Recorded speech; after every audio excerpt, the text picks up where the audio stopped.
O que você vai fazer com o que Cristo fez por você? O que nós vamos fazer com o que Cristo fez por nós? Quando nós olhamos esse texto, preste atenção. Arrependei-vos, pois, e convertei-vos, para que sejam apagados os vossos pecados, e venham assim os tempos de refrigério pela presença do Senhor. Deixa esse texto aí, feche seus olhos.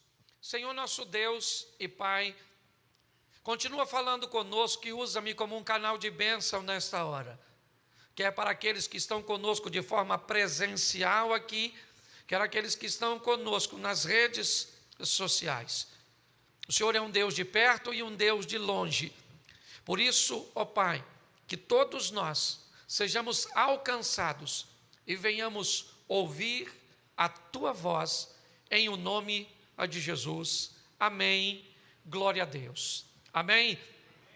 Quando a mensagem começa a ser pregada por João Batista, a tônica é arrependimento, reconhecimento do erro, reconhecimento daquilo que eu estou fazendo, que se opõe à direção estabelecida por Deus.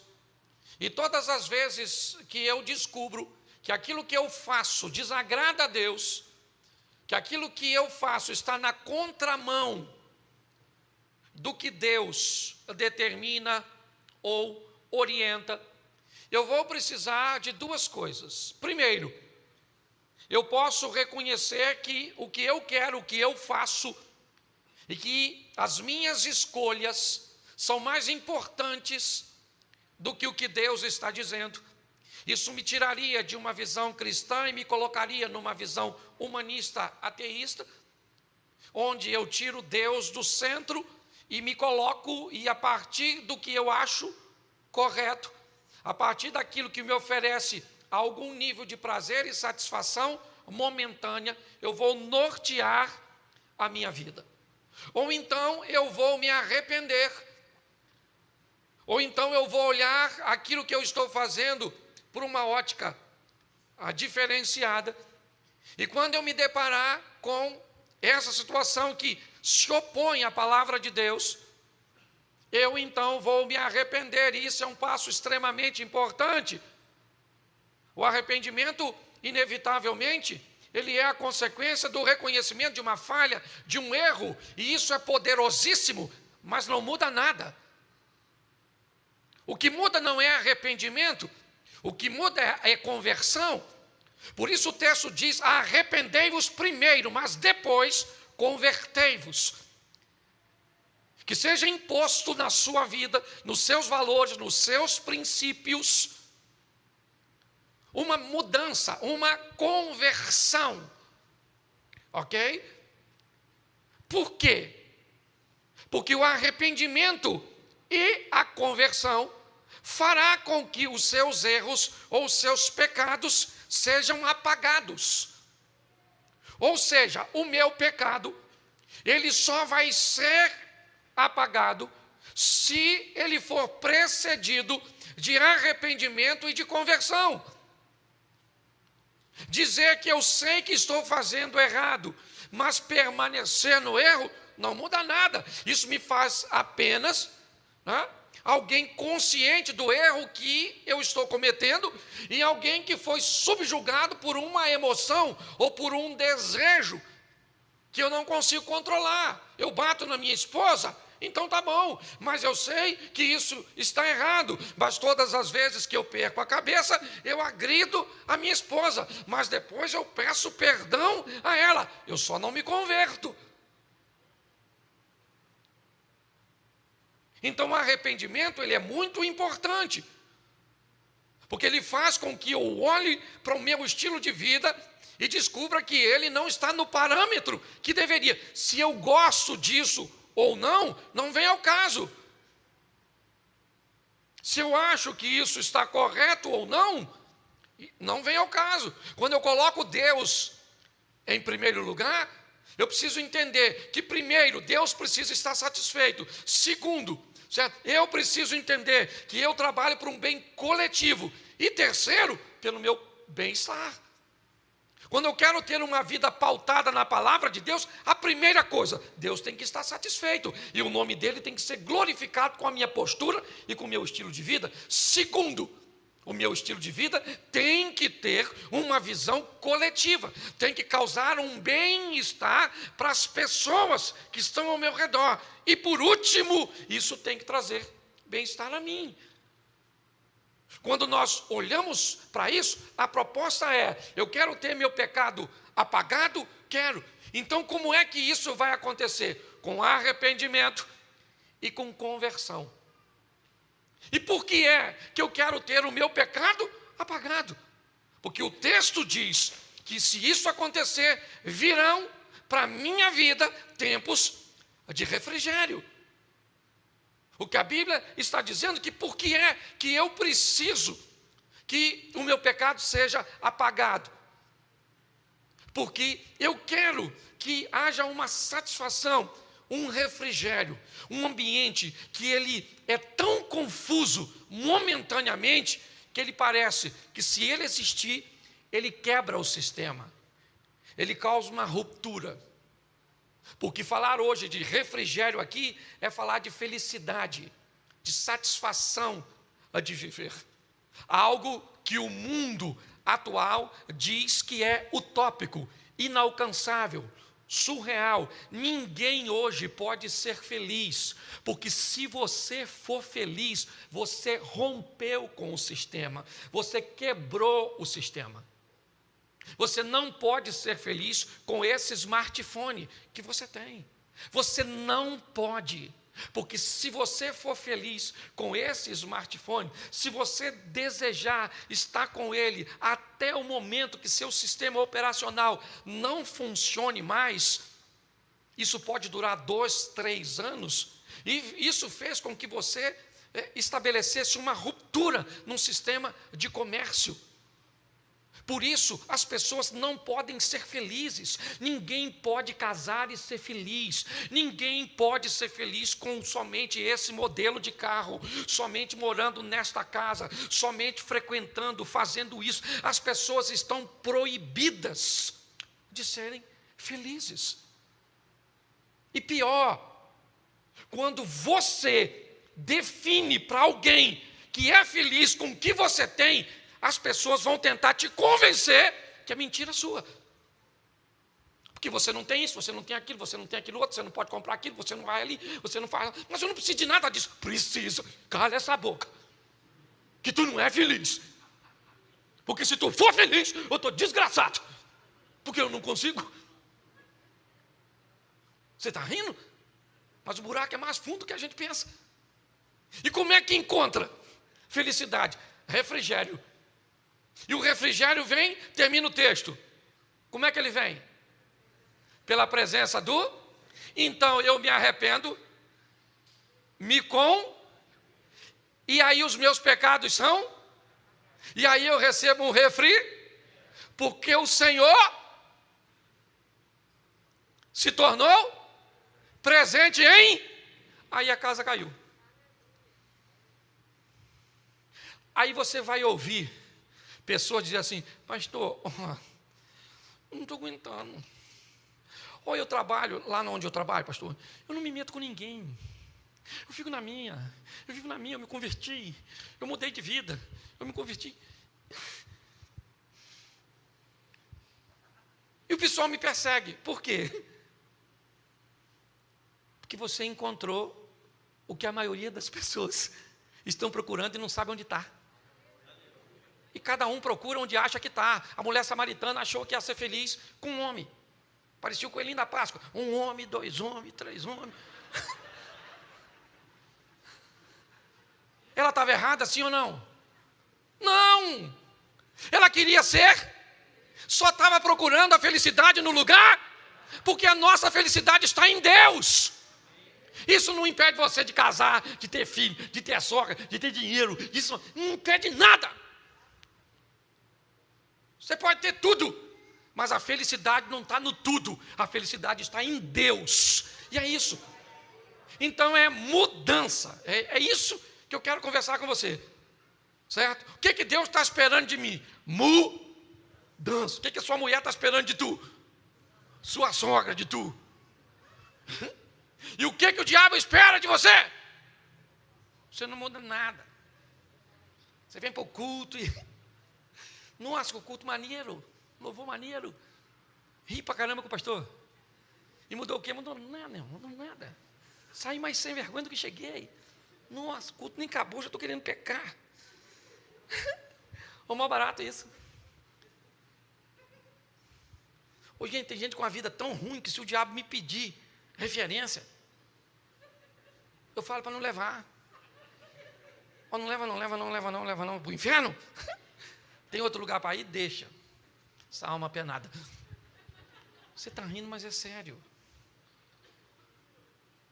Qual é o grande confronto da atualidade? Um evangelho que não muda ninguém. Ele é simplesmente adaptável. Ele tem que se encaixar no perfil do cliente. Porque as pessoas querem ouvir aquilo que lhe agradam e não aquilo que lhe confronta. Por isso que muitas pessoas, ao invés de mudar de postura, mudam de igreja. Porque é mais fácil mudar de igreja do que mudar de postura. Mas quem encontra a mudança da postura, traz para a sua vida o refrigério. E com o refrigério vem a presença de... E aí, querido, aí o mundo fica coló. Não interessa a quantidade de dinheiro. Não interessa o lugar que você está. Aí já não é mais o lugar que faz você, é você que faz o lugar. Aí a vida faz sentido. Mas para isso, o evangelho tem que entrar. Ele entrou. E o que ele me trouxe? Conscientização. Eu me arrependi. Me arrependi e agora? Agora eu vou me converter. Eu vou mudar. E o que isso vai fazer? Com que as minhas falhas, os meus pecados sejam perdoados. E o que o perdão vai me trazer? Um refrigério. E o refrigério acontece por quê? Porque Deus veio para a minha vida. Então, para que você entenda isso e fique claro com textos bíblicos, coloca para mim primeiro livro do profeta Samuel, capítulo 16, verso 13. Dá uma olhada nesse texto. De um cara que cometeu inúmeros erros, vacilou. Estou falando de ninguém perfeito. Mas preste atenção no que diz esse texto. Então, Samuel tomou o vaso de azeite e ungiu no meio de seus irmãos, e daquele dia em diante, o Espírito do Senhor se apoderou de Davi. Então Samuel se levantou e tornou para Ramá. Preste atenção. Eu estou falando de Deus chegando, da presença de Deus. O texto diz que Samuel pega o azeite da unção e sai das montanhas de Ramá e vai a Belém para ungir o filho de Jessé como novo rei de Israel. Ele chega até a casa de Jessé e o texto diz que ele pega o azeite, derrama na cabeça de Davi, e daquele dia em diante o Espírito do Senhor se apoderou de Davi. Samuel se levanta e vai para as montanhas de Ramá. Samuel se levanta e vai embora, mas Deus fica com Davi. Entendeu? Davi não precisa de Samuel para ser um vencedor, ele precisa de Deus. Samuel vai embora, mas Deus fica. O culto já vai acabar. E a pergunta é: o culto vai embora, o pastor vai embora, o louvor vai embora, você vai embora, mas alguém vai com você? Entendeu? O Espírito do Senhor se apodera de Davi. E quando o Espírito do Senhor está com Davi, ele é capaz de colocar a sua vida em risco para defender uma ovelha que não é sua, é de seu pai. Davi começa a desempenhar funções de uma forma diferenciada. Ele mata leão, ele mata urso, ele mata um gigante, mas ele não mata o rei. Davi é alguém que por Deus está governando a vida dele. Ele sabe o que precisa enfrentar e o que precisa fugir. Davi sabe discernir pessoas, propósitos, razão, motivação. Ele não matou Saul porque era covarde. Ele não matou Saul porque era tão valente que sabia que não precisava matar o cara que queria matá-lo. Porque quem colocou Davi onde ele estava não foi Samuel, foi Deus. Quando Deus direciona a sua vida, quando a presença de Deus ocupa um lugar de destaque na sua mente, você sabe quem são seus inimigos, quem são seus aliados. Você sabe com quem você pode se aproximar e de quem você tem que se afastar. É muito importante entendermos a magnitude disso. São mudanças que vão acontecendo, que vão nos fazendo amadurecer. Mas a pergunta é, por que é que Deus quer mudar a minha vida? O que é que eu vou fazer com tal mudança? Para que isso? Mas descubra algo que vale a pena olhar. Enquanto alguém tem a presença de Deus e é capaz de desenvolver suas funções de uma maneira tão extraordinária como Davi, vamos dar uma olhada no próximo versículo, no 14 desse texto. E o Espírito do Senhor se retirou de Saul. Preste atenção, o verso 13, o Espírito do Senhor se apoderou de Davi. E agora, Davi mata leão, mata gigante, mata urso, não mata Saul. A organização na vida deste homem é totalmente diferenciada. Você deve estar espantado talvez um pouquinho, porque o verso 14 diz, e o assombrava um espírito mau da parte do Senhor, e a Bíblia diz que Deus não pode ser tentado e a ninguém tenta, porque nele não há mal nenhum. Mas nós estamos num texto do Velho Testamento, onde era muito comum não dar nenhum tipo de crédito a Satanás, quer seja algo de bom ou de ruim. Nessa época tinha que vir de Deus. Essa era a dinâmica e a cultura. Por isso você se depara com esse texto dizendo que o espírito era mau, mas ele vinha da parte de Deus, porque não se dá crédito a Satanás nesse período. Ok? Mas o que eu quero que você entenda é o que aconteceu com Saul, quando não houve arrependimento, não houve conversão, não houve transformação, não houve apagar de pecados, não houve refrigério, não houve presença de Deus. O Espírito do Senhor se retira de Saul, ele não dorme. O Espírito do Senhor se retira de Saul, ele fica com uma visão de conspiração horrorosa. Seu comportamento se torna violento, desequilibrado, dissimulado. É só para você entender o ambiente que nós estamos observando. E o pior, você sabe por que é que Saul odiava Davi? Porque o verso 13 diz que o Espírito do Senhor se apoderou de Davi. Mas o 14 diz que o Espírito do Senhor se retirou de Saul. Se tinha alguém que conhecia o Espírito de Deus, esse alguém era Saul. E Saul sabia que esse Espírito não estava mais, mas estava em alguém. Se você reclama das perseguições, cuidado, porque grande parte delas acontece por pessoas que já tiveram o Espírito de Deus e uma vida de santidade, e uma vida próxima de Deus, e hoje não vive mais, e vê você viver. Esse é um dos grandes desafios e confusão de muitas pessoas.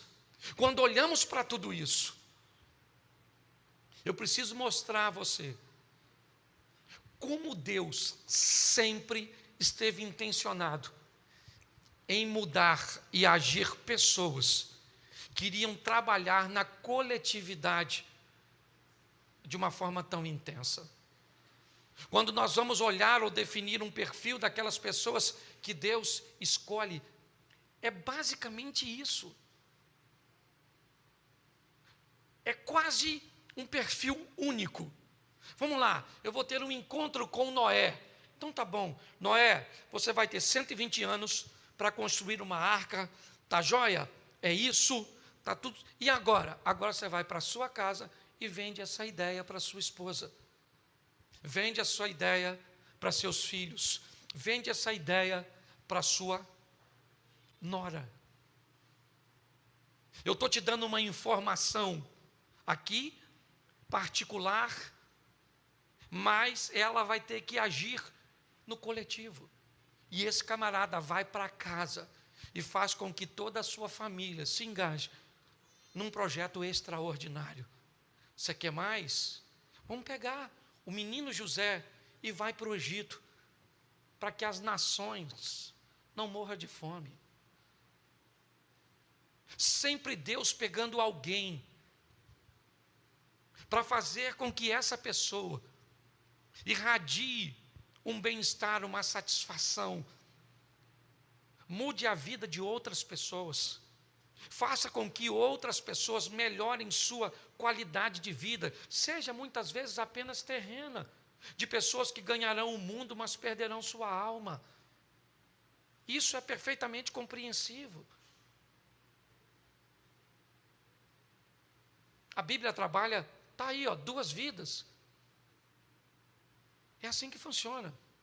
Aquele que vencer não sofrerá o dano da segunda morte, porque se tem segunda morte, tem primeira. O que é primeira morte? O que é morte? A palavra morte totalmente vinculada à separação. Você morre quando o seu espírito, o sistema elétrico que faz seu corpo funcionar, vai embora. Então, se ele se separa, você está morto. Segunda morte é quando sua alma se separa de Deus. É assim que funciona. Quando nós vamos olhar para essa estrutura, o que Deus está preocupado? Qual é o impacto da minha vida, da minha conversão, do que Ele fez comigo na vida de outras pessoas? É isso.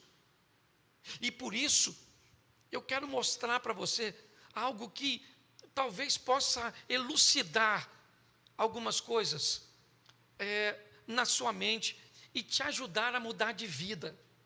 Porque o grande desafio não é vir para a igreja. Não. O grande desafio não é ser membro de uma instituição. Não. Um grande desafio não é prestar um nível de serviço. Não. O grande desafio é ter um nível de mudança que faça com que outras pessoas sejam alcançadas por aquilo que me alcançou, que sejam atingidas por aquilo que me atingiu. E talvez nós tenhamos aqui hoje um dos maiores obstáculos, que eu confesso a você que até hoje não tinha olhado por essa ótica nesse texto. Coloca para mim, por favor, Marcos, capítulo 5, verso de número 2. Preste atenção. Marcos 5, 2. E saindo ele do barco, lhe saiu logo ao seu encontro dos sepulcros um homem com espírito imundo. Repita comigo: espírito imundo. De novo, espírito imundo. Preste atenção em mim. Primeiro que esse texto, ele é bem complexo, se nós olharmos, por exemplo, o capítulo 4, verso 36. Bota aí, 4:36. Isso, você está no 5:2, volta por 4, isso. E eles, deixando a multidão, o levaram consigo assim como estava no barco, mas havia também com ele outros barquinhos. Preste atenção, Cafarnaum ou Tabita, uma dessas 2 cidades. Jesus está envolto numa multidão, ele é popstar. Ele está maximizando o seu alcance de projeção e de expansão da mensagem. O ambiente é propício. Ele está lotado, um cultão. E agora ele entra no barco e vai do outro lado. Capítulo 5, verso 2. Um homem Um homem. Preste atenção, não era essa. Eu não faria isso. Você não faria isso. O que você e eu faríamos era deixar esse indivíduo, que não tinha nenhuma expressão, nenhuma posição social, ele não era um Pôncio Pilatos, ele não era um César, ele não era um governador, ele não era um senador, ele não era ninguém. O que eu e você faríamos é pegar o barco de Decápolis e sair de perto desse homem e ir do outro lado, onde tem muita gente para te ouvir, muita gente para te ovacionar, muita gente para reconhecer seu ministério. Jesus deixa esse montão de gente. Seja franco. Se você tivesse a oportunidade de pregar para 20 pessoas ou para 2.000, qual dos dois convites você aceitaria? Ou para pregar para 2.000? Você quer maximizar seu potencial, alcançar mais pessoas. Porque nós entendemos que se tivermos uma abrangência maior, teremos mais êxito. Pois é, Jesus deixa essa multidão e vai do outro lado encontrar com um homem cheio de demônios. E eu quero falar para você, em nome de Jesus Cristo, louvado seja o Eterno por esse cara estar cheio de demônio. Porque assim que Jesus tirar os demônios desse cara, esse cara vai se tornar alguém extraordinário. E eu aprendo nessa passagem que é muito mais fácil tirar demônio das pessoas e fazer com que elas mudem de vida do que tirar as pessoas de si mesma para fazer com que elas mudem sua história.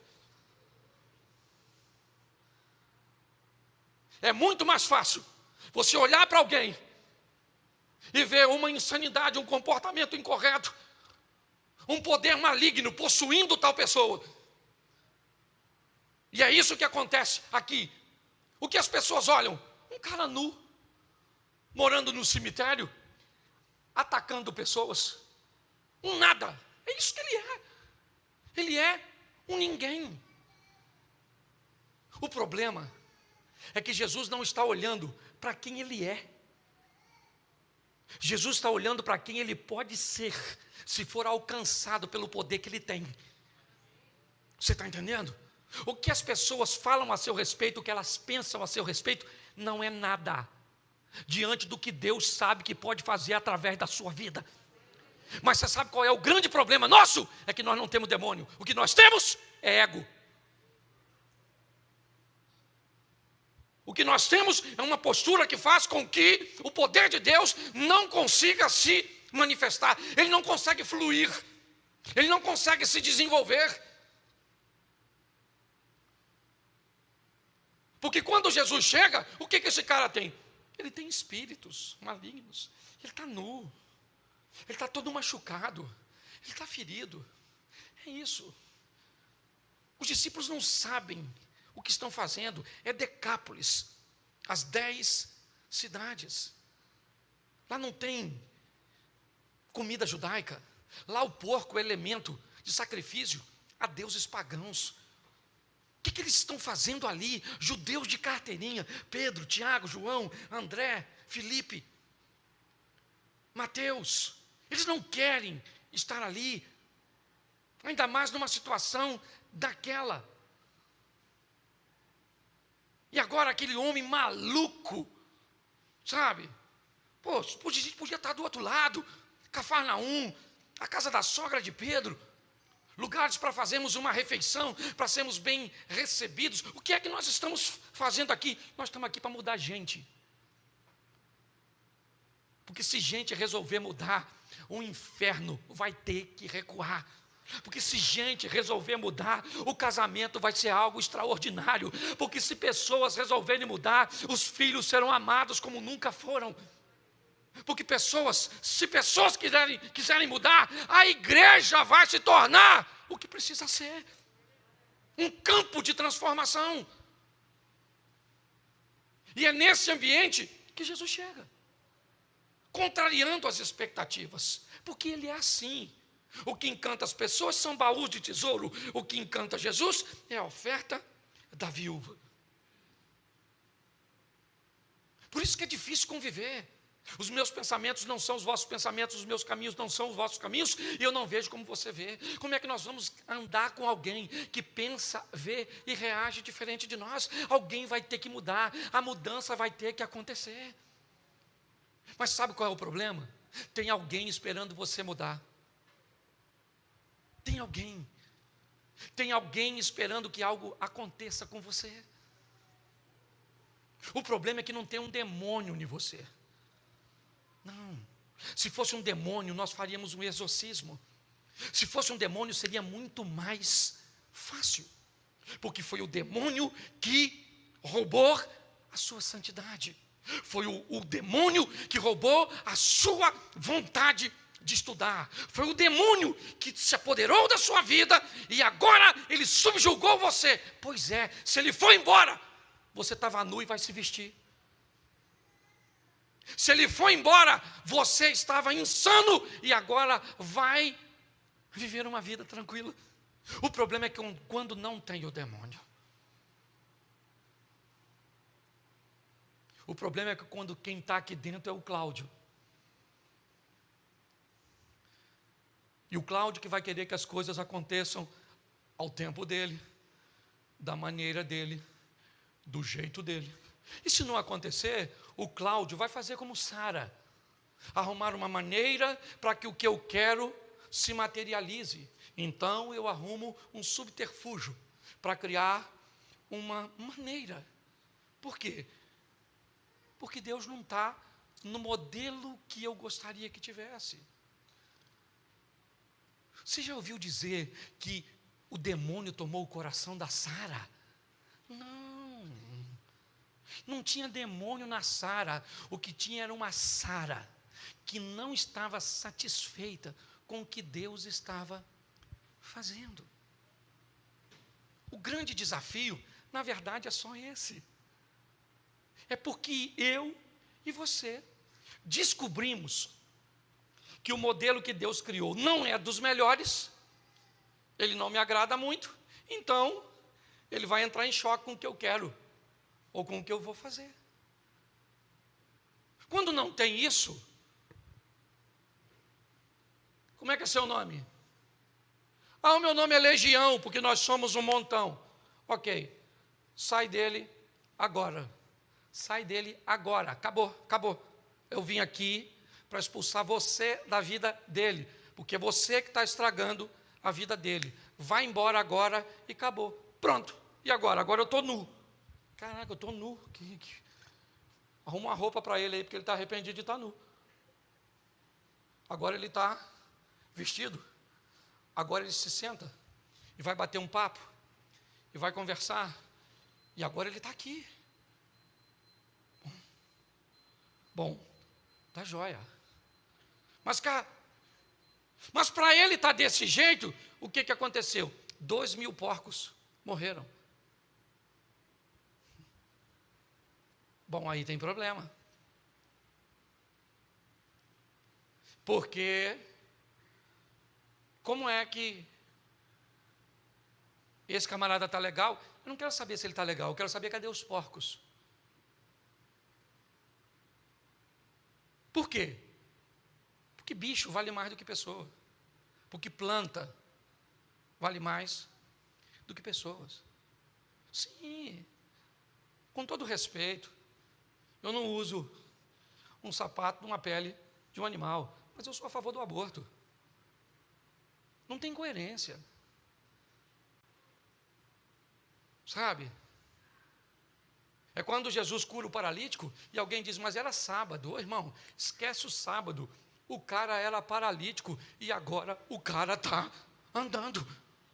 Não, mas não pode porque é sábado. Irmão, tem alguma coisa de errado com você. Tem alguma coisa de errado com você. Você não está entendendo o bem coletivo. 70% dos 10 mandamentos falam do bem coletivo.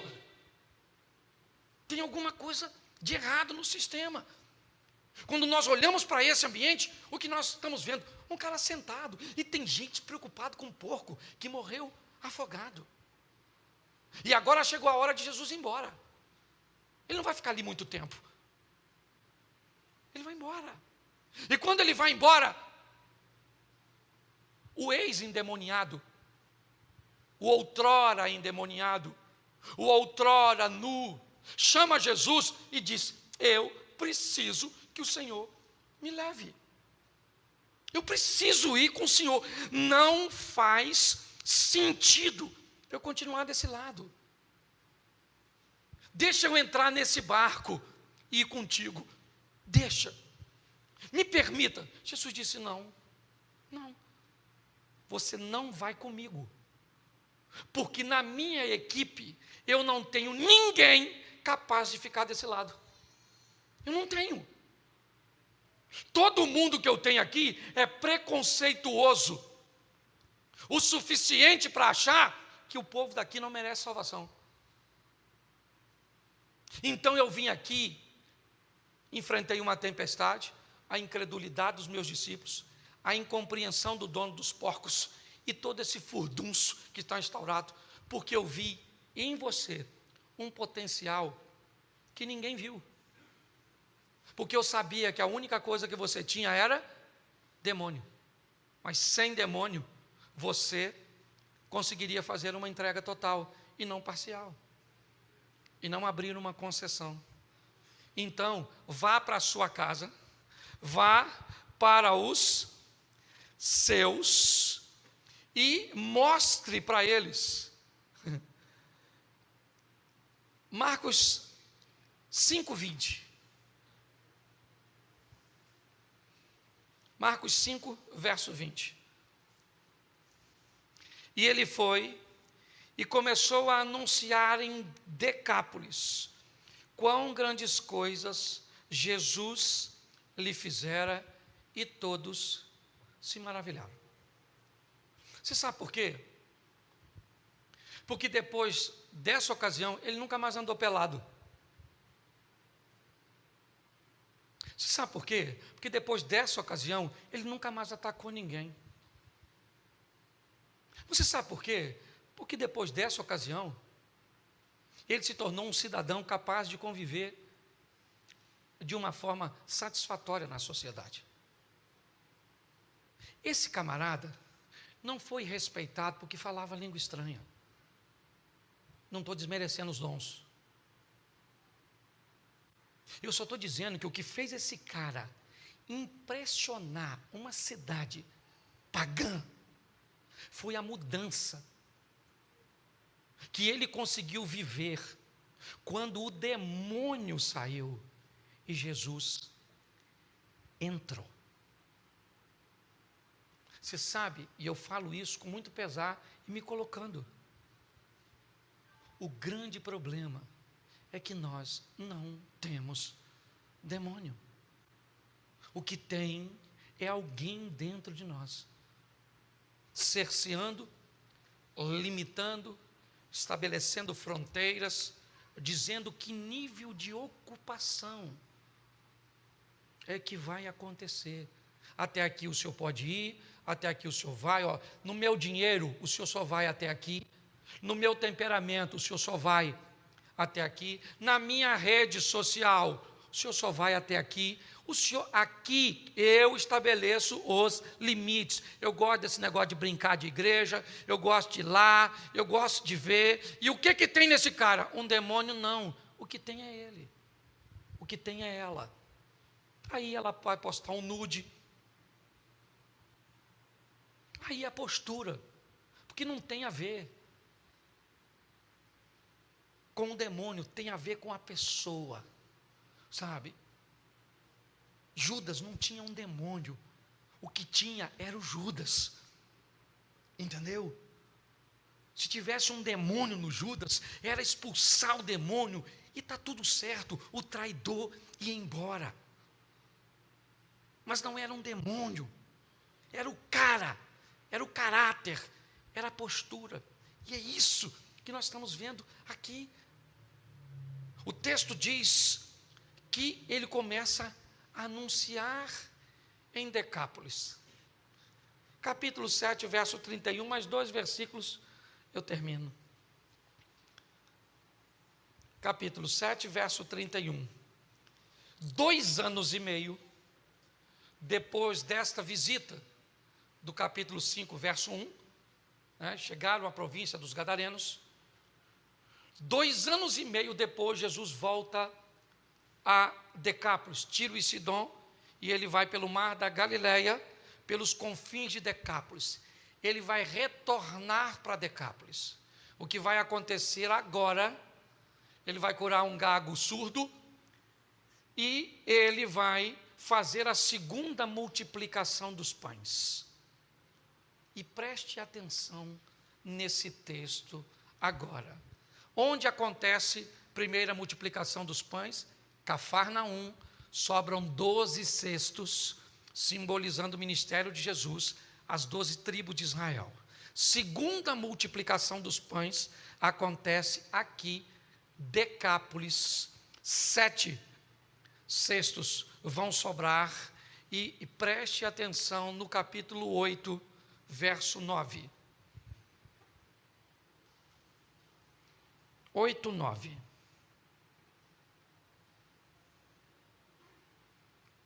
Lê para mim.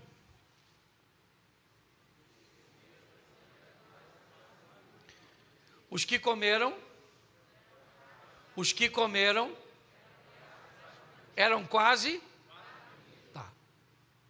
Há 2 anos e meio atrás, aproximadamente, Jesus atraca seu barco em Decápolis para ter um encontro com um cara que andava nu, atacava pessoas e era considerado louco.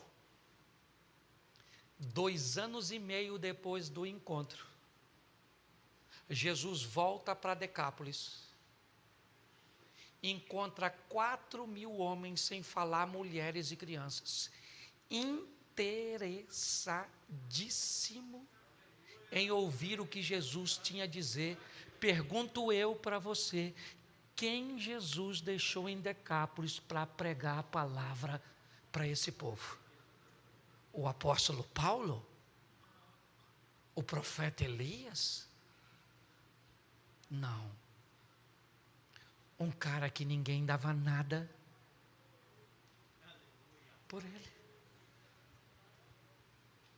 Você sabe o que é mais interessante de tudo isso? É que, como nós não temos demônio, a gente pensa que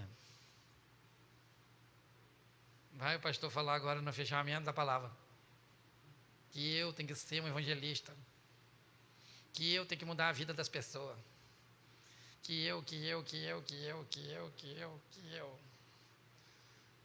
não vou fazer nada nesse negócio. Pois é, muito legal. Por que isso? Porque a mensagem é para todo mundo, mas não é para todos. Uma multidão,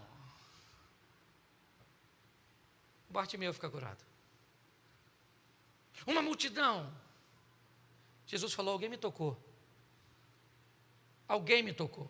Pedro falou, o senhor não está entendendo, Jesus. O senhor não está entendendo. Jesus, acorda. Isso está um furdunço danado. Está todo mundo tocando no Senhor. Ele disse, não, você não está entendendo. É você que não está entendendo. Eu não estou falando de todo mundo que está me tocando. Eu estou dizendo que no meio de todo mundo que está me tocando, tem alguém fazendo algo diferente do que todo mundo. E é essa pessoa que eu estou procurando. Então deixa eu falar uma coisa para você. Se daqui sair um, hoje, rapaz, eu vou mudar esse trem lá na minha casa agora. O senhor não vai comigo, igual o Samuel não foi com Davi. Mas Deus vai. Você pode chegar lá na sua casa e dar um choque de ordem. Fala assim, eu nem sei se tem demônio. E talvez até tenha, naquele que vos fala. Mas em nome de Jesus. Hoje está na hora da gente mudar alguma coisa, para mudar alguma coisa na vida dos outros. Porque eu vou falar para você, esse negócio de ser os crentezinhos que às vezes nós somos. Não, vamos fazer uma oração, meu Deus. No meio da oração a gente nem sabe como é que começou. Eu não sei se você é assim. Às vezes eu eu levo um tempinho só para repreender da minha oração. Acontece com você não? Às vezes eu vou orar, Senhor, vou acordar cedo amanhã, Senhor. Eu falei, não é isso não. Eu ia falar outra coisa, vamos começar de novo essa oração. Senhor, em nome de Jesus, eu vim falar contigo. Que hora será que é agora, que eu nem sei ainda? Vontade de olhar o celular. Acontece isso com você ou não? É só comigo assim? Porque às vezes eu fico pensando, e olha que eu nem tenho demônio. Pelo menos eu acho que não tem. O pior sou eu. Então eu preciso que você saia daqui hoje decidido a cometer um homicídio, a matar você. E deixa eu falar com você, você não morre com facada, você não morre com tiro, você morre com inanição.